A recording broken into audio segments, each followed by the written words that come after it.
Hi, and welcome to Truth Matters.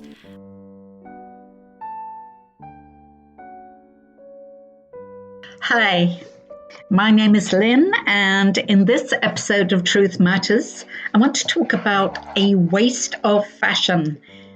In this current world of violent turmoil, it's easy to forget that there are other crises facing the planet. I was reminded of this when I was perusing a charity shop for scarves with a sign that read, "The fashion industry is the second largest polluter in the world, just after the oil industry." So today, I want to take a look at the current scenario with fashion waste, and in particular, what happens to all those discarded goods and returns of online purchases. It is no surprise for anyone to learn that one of the biggest blights on the planet is the waste from fast fashion. Fashion that once upon a time had two seasons, spring, summer, and autumn, winter. This was then accelerated to every 2 weeks with the Spanish outlet Zara with its design to store model, and now with the likes of online retailers like Shein and Temu, fashion churns every few days. Begging the question, so what is fashion if it never hangs around for more than a few hours? The definition of fashion varies according to which version you prefer. The Oxford Dictionary trawls back in time as the word has been around in written form since the 1300s, the initial meaning being the build, shape, or form of something. It quickly evolved to mean behavior, custom, stylish trend, and to the present most popular meaning of style of clothing. By 1608, Shakespeare was one of the earlier users of fashion for clothing in King Lear. "I do not like the fashion of your garments," he wrote. A celebrity in his day, maybe Shakespeare started the throwaway society. The fashion designer Karl Lagerfeld said in Vanity Fair in 1992 that only the minute and the future are interesting in fashion. It exists to be destroyed. But of course, one of our greatest problems with fashion is that we can't destroy it.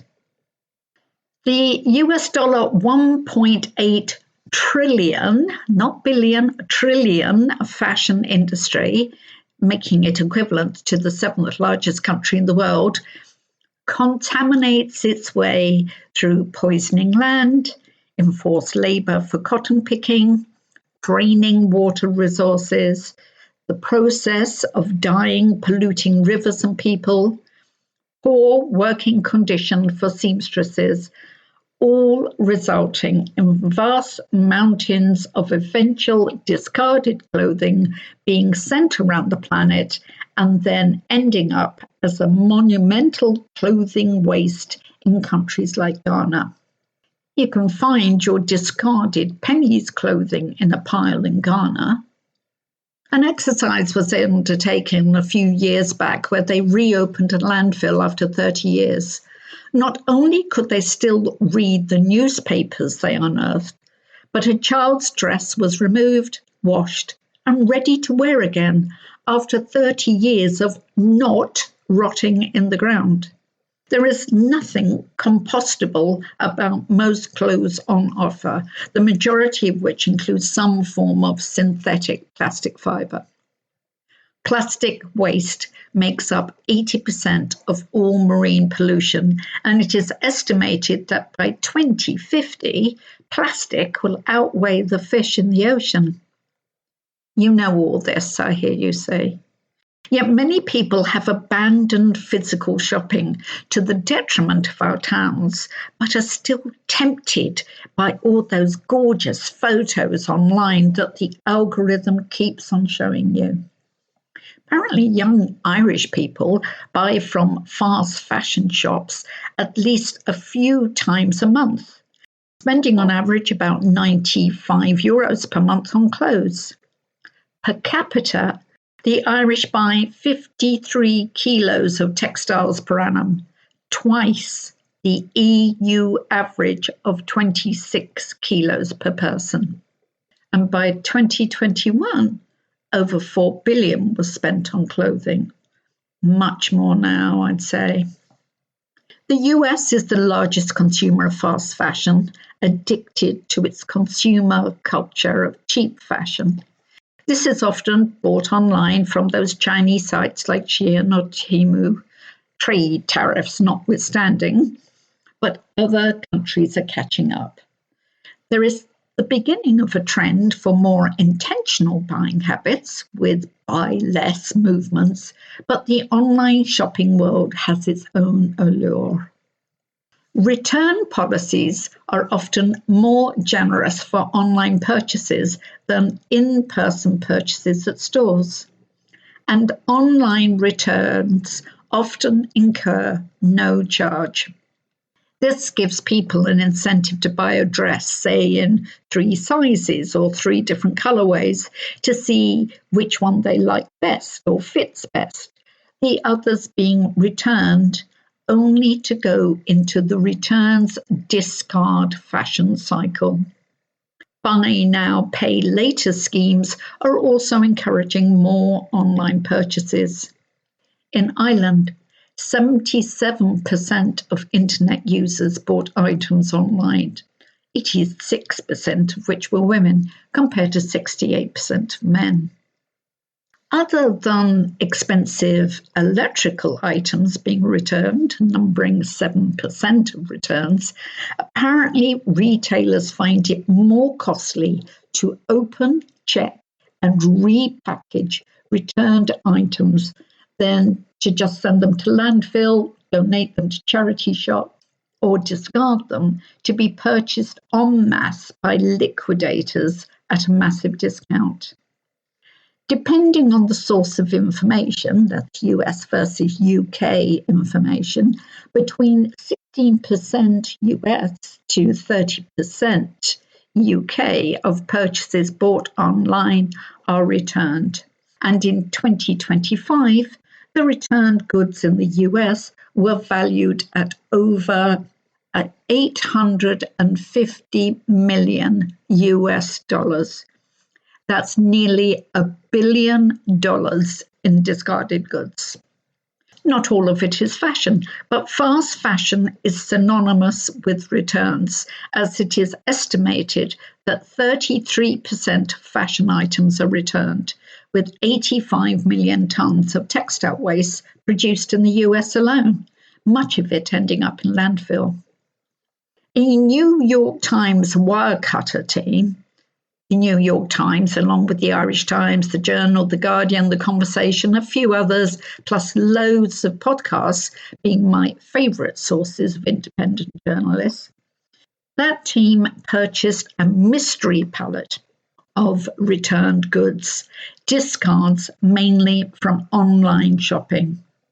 Anywhere there is a vibrant online shopping community, like Ireland, there will also be an independent resale wholesaler with a warehouse full of thousands of these giant boxes of returned goods, a lucky dip for the purchaser. A £450, that's over 200 kilos, 6 feet tall mystery box picked up from an anonymous warehouse in the US took a team of 4, 2 whole days to unbox and log the 430 packages of 530 items. The packaging weighed about 70 pounds. Plus, there was some rubbish associated with these goods, referring to the trick of returning rubbish instead of the original item, betting that the company will not open the package. Or there is so-called wardrobing, where someone wears the item once and then returns it for a refund, having reattached the labels. It is estimated that 9% of returns are fraudulent. And of course, all this is factored into the initial price of the item so that the consumer pays for the returns fraudulent or otherwise. So the box cost $700 and the estimated value of the goods was to a factor of 5 or more. The box contained every style, colour, size and length of trousers, tops, dresses, shirts, beachwear, shoes, virulent coloured t-shirts, hats, accessories, plus a wedding hat, even a feather boa. This gives returned, unloved and unwanted items a second chance to be adopted, although much will still end up in landfill. At least they get a chance. Yet the high-end brands of the world prefer to destroy, yes, as in incinerate, for example, last week's fashion favourites, rather than have shops like TK Maxx underselling their product. Louis Vuitton is the most successful luxury brand on the planet, demanding extortionate prices for their goods and then destroying them should you not like them. There is something fundamentally wrong with that business model. Instead, let's embrace the R's of the world. Reduce, reuse, refurbish, repair, renew, renovate, resale, and if we can't do any of that, then recycle. But I think the first R, reduce, is the one we should focus on. And whilst you're at it, embrace another R, rescue. Rescue from the back of the wardrobe all the clothes you haven't worn since forever and see if you can make some new outfits from them. On average, we only wear 10% of what is in our wardrobe, so now may be the time to give those clothes a fresh airing because they're probably back in fashion again. This is Lynn, signing off with the latest episode in the Environment and Justice Matters series of Truth Matters. Thank you for listening. Until the next time.